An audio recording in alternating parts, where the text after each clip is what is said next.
একটি গাছে ২-৩ ধরনের আম যদি হয় তাহলে কেমন হয়? অনেকেরই ইচ্ছে থাকে যে একই গাছে ২ থেকে ৩ ধরনের আম ফলাবে বা তারও অধিক আম ফলাবে। তাদের জন্য এই ভিডিওটি। আমরা একটি ঝোপালো গাছ নির্বাচন করব রুট স্টক হিসাবে, যেটিতে ২ বা ততোধিক ডাল রয়েছে। আমি ৩টি ডাল বিশিষ্ট একটি গাছ নির্বাচন করেছি, যেই গাছটিতে আমি গ্রাফটিং করে দেখাবো যে কিভাবে আপনি খুব সহজেই একই গাছে ২-৩ ধরনের আম ফলাতে পারেন। ৩ ধরনের কিংবা যতটি ডাল রয়েছে ঠিক তত পরিমাণ সায়ন সংগ্রহ করে নিয়ে আসব, যেই আমগুলো আপনার পছন্দের। তারপর আমরা যেভাবে গ্রাফটিং করি ঠিক সেইভাবে প্রথমে ২ দিকে ভিয়াকৃতি করে কাটবো।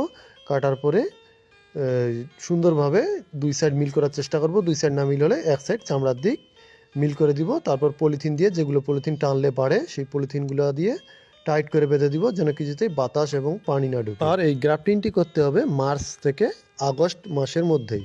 আপনার গাছে যতগুলো ডাল আছে ততগুলোই আপনি গ্রাফটিং করতে পারেন একই নিয়মে। আর গ্রাফটিং করতে হবে অবশ্যই আপনাকে ধারালো চাকু দ্বারা।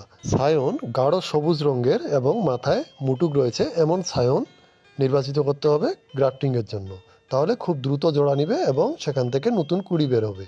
আমি নিয়মিত উদ্ভিদ ও গ্রাফটিংয়ের ভিডিও শেয়ার করে থাকি, তাই এই ধরনের গুরুত্বপূর্ণ টিপস পেতে প্রোফাইলটির পাশে থাকবেন এবং একটি লাইক দিয়ে অন্যকে দেখার সুযোগ করে দিবেন।